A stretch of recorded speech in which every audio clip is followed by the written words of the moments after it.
Bueno, chicos, lamentablemente no se pudo armar bien la reunión de Zoom como lo había prefijado. La idea es esta. Les quiero comentar muy rápidamente para que les quede claro, cuando mucho, insisto, voy a volver, ya le avisé a Taulo, voy a volver a realizar Zoom, las clases de Zoom, nosotros lo dábamos los días viernes a las 9:30 de la mañana. Así que bueno, allí los espero.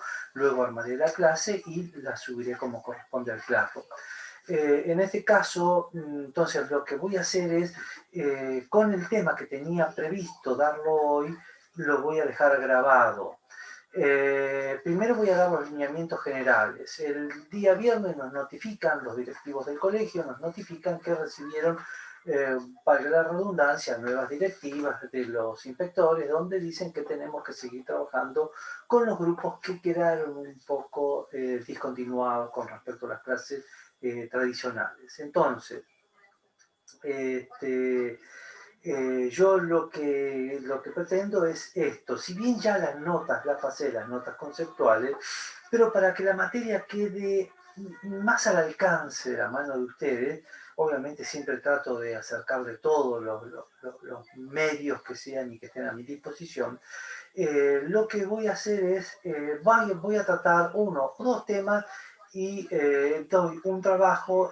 Obviamente ustedes van a estar bajo mi supervisión. Si hay dudas me consultan a través del Classroom, por favor. ¿Por qué? Porque mi correo lo tengo colapsado, casi 3.000 mensajes sin poder leer. Es impresionante, cuando en realidad desde el principio de año vengo diciendo que las tareas tienen que ser focalizadas a través del Classroom. Y obviamente con el Zoom nos vamos a manejar. Bueno, el tema que vamos a tratar hoy es un tema muy lindo, muy interesante. Con esto comenzamos a principio de año, que tiene que ver con el tema de la electricidad. Ahora vamos a pasar así, ya podemos comenzar a grabar la clase. ¿Qué es lo primero que tenemos que tener en cuenta con respecto a la electricidad? Que nosotros, o sea, lo primero, hay muchos factores, pero de acuerdo a la impronta que le vamos a dar, nosotros tenemos que tener en cuenta que tenemos circuitos eléctricos que pueden darse en serie, ¿eh? Circuitos que se pueden hacer en serie o en paralelo. Bueno, muy bien. Ahora vamos a ver qué es un circuito en serie y qué es un circuito en paralelo. Obviamente nosotros tenemos que destacar siempre que tenemos una representación gráfica para poder entendernos, donde esto que yo estoy señalando acá como dos rectas paralelas, verticales, donde una es el polo positivo y otro el polo negativo, como ustedes ya lo están intuyendo, esto significa que es una pila o una batería. Así simbolizamos a una batería.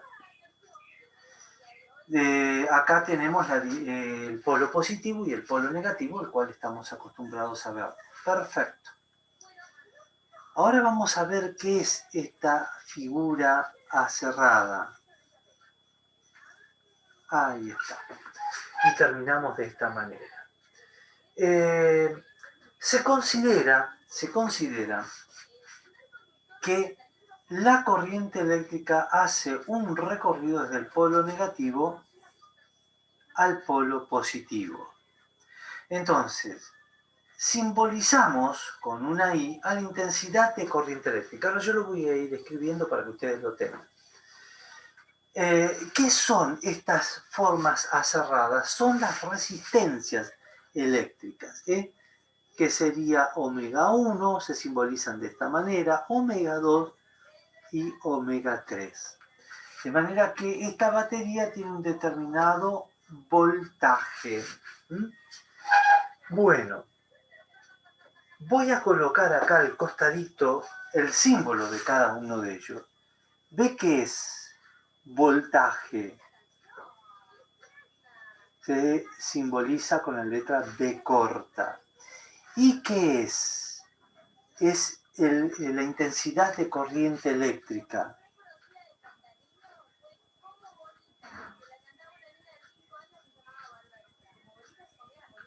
De corriente eléctrica. A ver si se ve bien. Sí, se alcanza a ver bien. ¿Y cómo lo medimos? Lo medimos en amperes. Entonces, se mide en amperes. Perfecto. Y acá tenemos la resistencia eléctrica. Resistencia eléctrica. ¿En qué se mide? En ohms. ¿Cómo lo simbolizamos? Con la letra griega. Se mide en ohms. Bien. Este es el circuito en serie. Entonces tenemos una pila que es la que genera el potencial suficiente como para que los electrones vayan recorriendo este conductor. Acá tenemos un interruptor. Cuando este interruptor se une con este otro puntito, la corriente eléctrica puede fluir sin ningún inconveniente. Estas son resistencias, pero ¿qué son las resistencias? Son artefactos eléctricos. Puede ser una computadora, puede ser una TV, un televisor, una compu, una lámpara. Es decir, distintos artefactos eléctricos, cada uno de ellos con su resistencia propia, característica, y los ponemos de esta manera. ¿Por qué decimos que son resistencias eléctricas? Porque nos tenemos que imaginar que cada vez que nosotros interponemos al flujo de corriente eléctrica, interponemos un artefacto electrodoméstico, sería como estar poniendo piedras en una zanja donde está pasando una correntada de agua. ¿Qué ocurriría? Ocurriría que el flujo de agua comienza a lentificarse cada vez más, y llegará un momento en la medida que pongamos mucha cantidad de electrodomésticos, es decir, mucha cantidad de piedras en esa zanja, el agua obviamente no va a circular más. Por eso es tan importante calcular la resistencia eléctrica. Bueno, este es el circuito en serie. Vamos a ver ahora cómo es el circuito en paralelo. Vamos a tratar de dibujarlo. Entonces, partimos de un dibujo similar. La rayita más larga es el polo positivo, la más corta el polo negativo. Aquí tenemos el interruptor, pero la diferencia está acá. La diferencia está en que tenemos, cuando el circuito es en paralelo, tenemos un nodo y ese nodo se bifurca. Fíjense en ustedes cómo vamos poniendo nosotros las resistencias eléctricas. Creo que no se ve mucho. Vamos a ver qué pasa. Ahí está, ahí se ve. Entonces, de este otro nodo salimos y retornamos. Volvemos a tener la misma circunstancia, es decir, la intensidad de corriente eléctrica. Acá tenemos un determinado voltaje. Por acá retorna la corriente eléctrica. Y ahora, fíjense en ustedes, nosotros tenemos dispuestas las resistencias o los distintos artefactos electrodomésticos de esta manera. Omega 1, omega 2, omega 3. Estas son las resistencias eléctricas. Bien, ¿cuál es la diferencia entre uno y otro circuito? Vamos a tratar de analizarlo acá. En la práctica significa que si se llegara, vamos a suponer que se interrumpe la corriente eléctrica en esta zona, en donde tenemos el primer electrodoméstico, que es una TV. Entra en corto, se cortó un cable, no lo podemos detectar. ¿Qué ocurre? Al cortarse, al interrumpirse la corriente eléctrica aquí, entonces el resto de los artefactos no recibe corriente eléctrica. Este flujo de corriente eléctrica se cortó. Por lo tanto, no tenemos luz en toda la casa. Esto es lo que estaría ocurriendo si en nuestra casa nosotros hacemos esta disposición, este esquema, un circuito eléctrico en serie. Entonces la pregunta lógica de ustedes sería, pero si no me sirve, ¿para qué?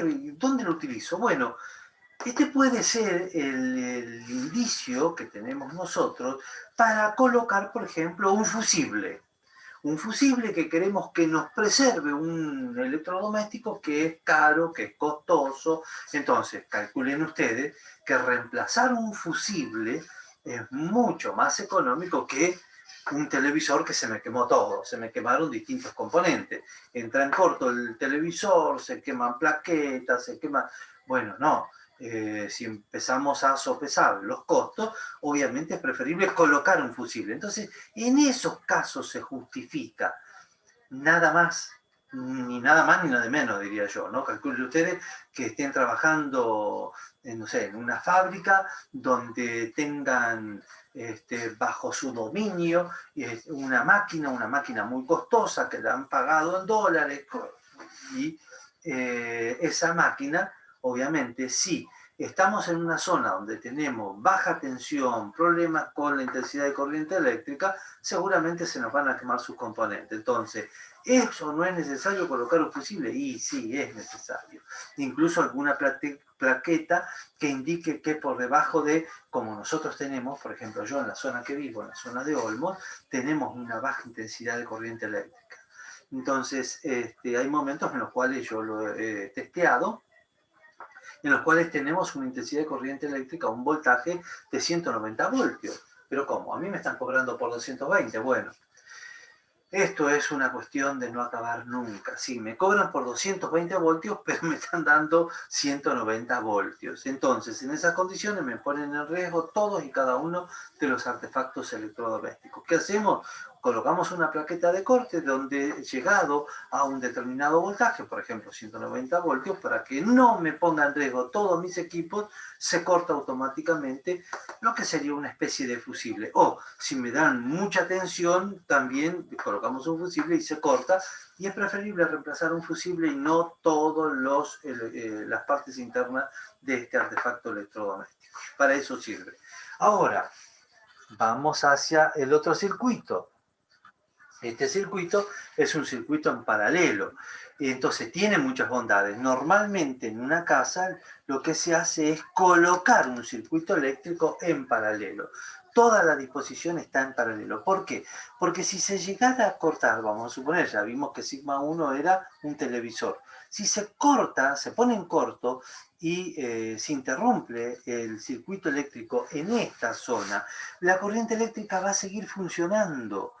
¿Por qué? Porque va a seguir pasando por sigma 2, seguirá pasando por sigma 3, pero acá no, se interrumpió en sigma 1, ¿se dan cuenta? Entonces, este tipo de disposición, este tipo de esquema de circuito eléctrico en paralelo es el que se utiliza en cualquier institución, en cualquier hogar, donde ustedes quieran llevarlo. Allí vamos a ver un circuito eléctrico en paralelo.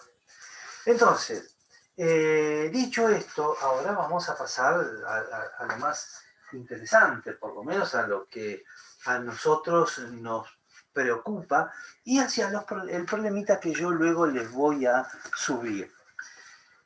La pregunta es calcular la resistencia. Obviamente ustedes tendrán que dibujar un circuito eléctrico, saber cómo es un circuito en paralelo, un circuito en serie.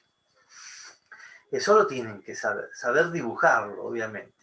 Pero lo que vamos a ver es que para un circuito en serie, circuito eléctrico en serie, si nosotros tenemos que calcular la resistencia eléctrica, la resistencia total de ese circuito, no va a ser otra cosa que la sumatoria. Este es el símbolo de sumatoria. La sumatoria de toda la resistencia, es decir, sigma I. ¿Qué es esto? Bueno, en el caso que vimos nosotros, sigma 1 más sigma 2, omega, perdón, no sigma, omega 1 más omega 2 más omega 3. Todas las resistencias que nosotros le queremos poner. Cuando hablo de resistencia nos tiene que quedar muy en claro que estoy haciendo alusión a los distintos artefactos eléctricos. Entonces, vamos a ponerle valores. Imaginémonos que omega 1 vale 5 ohms, que omega 2 vale 10 ohms y que omega 3 vale 50 ohms. Qué sé yo, a ver, esto puede ser una lámpara. Esto puede ser una lámpara.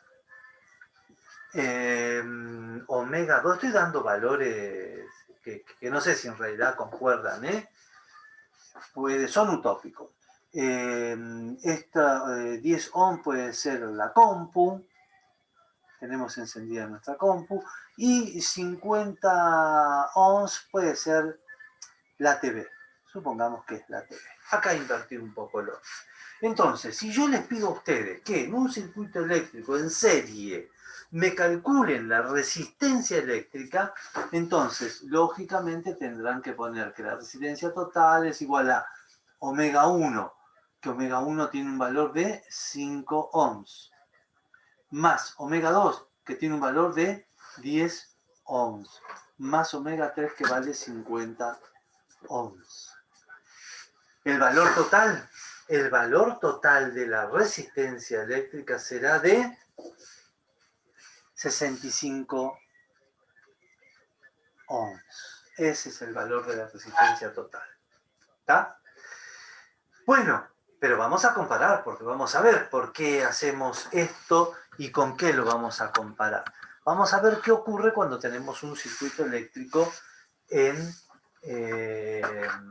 paralelo. Vamos a tratar de hacer todos los cálculos. Entonces, en paralelo,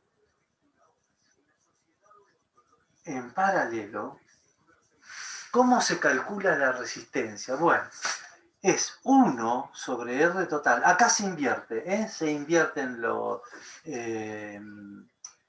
estos valores. Entonces, 1 sobre resistencia total es igual a 1 sobre omega 1 más 1 sobre omega 2 más 1 sobre omega 3. Siempre cuando calculamos las resistencias eléctricas en paralelo es la inversa. Vamos a darle los valores ahora, vamos a tomar los mismos valores. 1 sobre la resistencia total va a ser igual a 1 sobre 5 más 1 sobre 10 más 1 sobre 50. Bien, ahora vamos a tratar de calcularlo. 1 dividido 5 me da 0,2. 0,2 más 0,1 más. Ahora vamos a calcular 1 dividido 50 y eso nos da 0,02. Está hasta acá, a ver, me parece que no se alcanza a ver. Ahí está. Ahí está. Bueno, vamos a poner el limpio, ahora vamos a hacer la sumatoria. Entonces teníamos punto 2 más punto 1 más punto 0,2 igual. Esto me da 0,32. ¿Pero qué? 1 sobre la resistencia total es igual a 0,32 ohms. Pero ojo, ese no es el valor, porque es 1 sobre R total. Entonces, como R total divide, va a pasar multiplicando. Y este valor va a pasar dividiendo. Entonces, la resistencia total, ¿a qué va a ser igual? A 1 sobre 0,32. ¿Queda claro? Este es un paso matemático, Entonces, ahora dividimos 1 dividido punto 32 y esto me da 3,125. 3,125 ¿qué? Ohms. Vamos a comparar, por favor, quiero que comparen este valor. La resistencia total de un circuito en paralelo, en el cual tengo una lámpara, una compu y un TV. La lámpara 5 ohms, la compu de 10 ohms y el TV de 50 ohms. La resistencia total haciendo todos estos cálculos me da 3,125 de un circuito en paralelo. Pero si el circuito está en serie, quedamos que nos daba 65 ohms. Es decir, es lo que yo les comentaba hoy. En realidad un circuito en serie es un circuito más desventajoso. ¿Por qué? Porque acá las cuentas nos están diciendo, me da 65 ohms, es un valor muy grande. Esto es como ese ejemplo que yo les di, donde en una zanja está pasando agua, y yo le pongo piedra, 1, 2, 3, hasta que la tapo y ya no la no dejo pasar más el agua.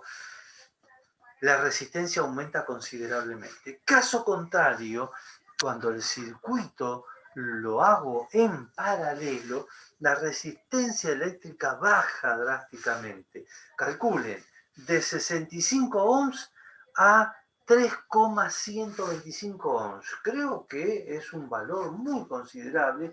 Entonces, este es el beneficio por el cual nosotros hacemos siempre en una casa o en una institución, hacemos los diseños en paralelo, siempre en paralelo. Esa tiene que ser la contestación de ustedes. Entonces, yo les voy a pasar, a ver, lo que vamos a hacer es que yo luego les voy a pasar 1 o 2 ejercicios, obviamente, para que ustedes me lo realicen y me den el valor correcto, obviamente.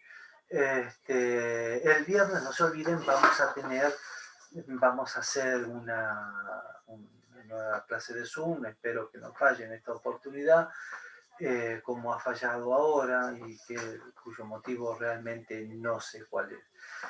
Bueno, esto es con respecto a todo el grupo. Me quedó una contestación en particular que es para qué compañero, ya lo digo. Creo que es Álvaro Domínguez. Álvaro, para vos, que yo te pedí el cuarto ejercicio, que creo que lo vas a hacer con total tranquilidad. Insisto, esto no es para todos, no es para todos, es para Álvaro Domínguez. El ejercicio nos vamos a seguir concentrando en el punto 4 del trabajo integrador. Para que veas que en realidad no es muy difícil.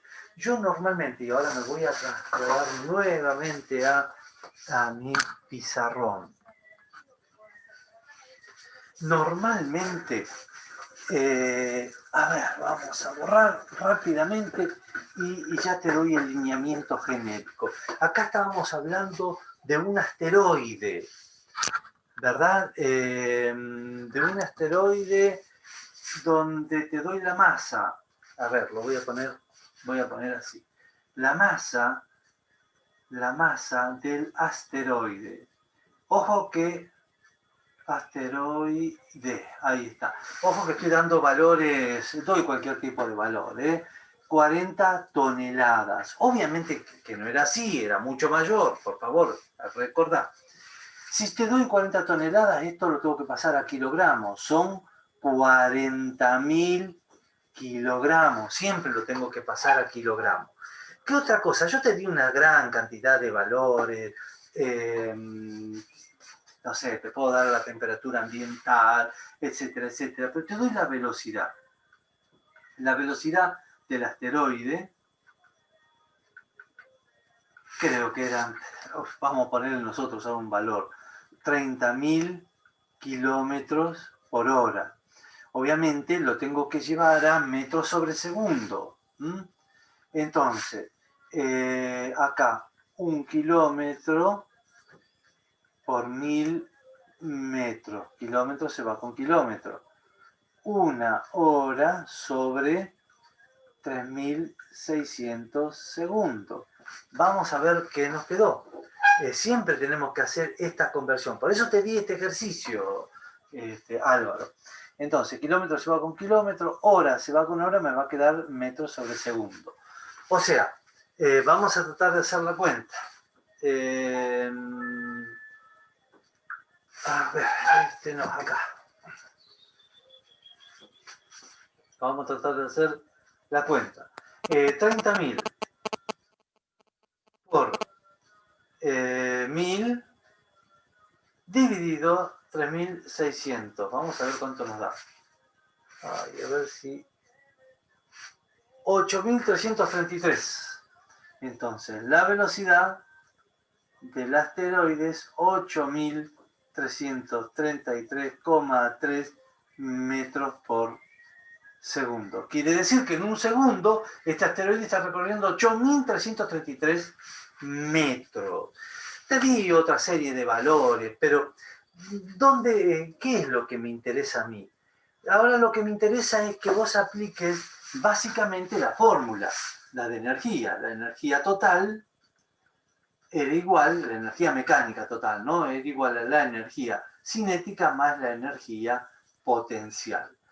Bueno, ¿cómo voy a calcular yo? Y la energía potencial no tengo todo, porque no sé a la altura que se encuentra, tengo que calcular a la atmósfera, qué altura hay desde el nivel del piso. Voy a calcular, entonces me voy a basar acá, que la energía, porque en realidad acá tengo, sí, como para poder elaborar la fórmula, porque yo sé que la energía cinética es igual a 1/2 de la masa por la velocidad elevada al cuadrado. Entonces, si vos te fijas detenidamente, los valores te los estoy dando. ¿Por qué? Porque será 1/2, la masa ¿cuánto es? De 40.000 kilos. Obviamente, no te confíes en esto, yo estoy dando cualquier valor. 40.000 kilos por la velocidad que está elevada al cuadrado, obviamente. 8.333,3 metros sobre segundo, pero todo esto lo tengo que elevar al cuadrado. O sea, ¿qué me da? La energía cinética me da un valor bastante elevado, 8.333,3 elevado al cuadrado. Fíjate, lo multiplico por 40.000 y lo divido por 2. Me da un valor alto. A ver si lo corremos para que se pueda ver. Vamos a hacerlo rápidamente, punto 3 igual por, y esto me da algo de 1,38 la energía, espera que lo pongo bien, entonces la energía cinética es de 1,38 por 10 elevado a la 12. Fíjate que es un valor altísimo. Esta comita se corre hacia mi derecha. ¿De qué? De Joule. Por eso era necesario que la masa la lleve a kilogramos, que la velocidad de kilómetros por hora lo lleve a metros sobre segundo. ¿Para qué? Para obtener el valor en Joule. Y ese sería el valor de impacto sobre el planeta Tierra. Entonces, Álvaro, esta parte específicamente la volví a hacer para que vos tengas esto como estado de referencia y para que puedas resolver el ejercicio, que creo que lo resolvés enseguida. Ojalá que sea así. Un cariño grandote para todos y nos vemos el viernes, Dios mediante.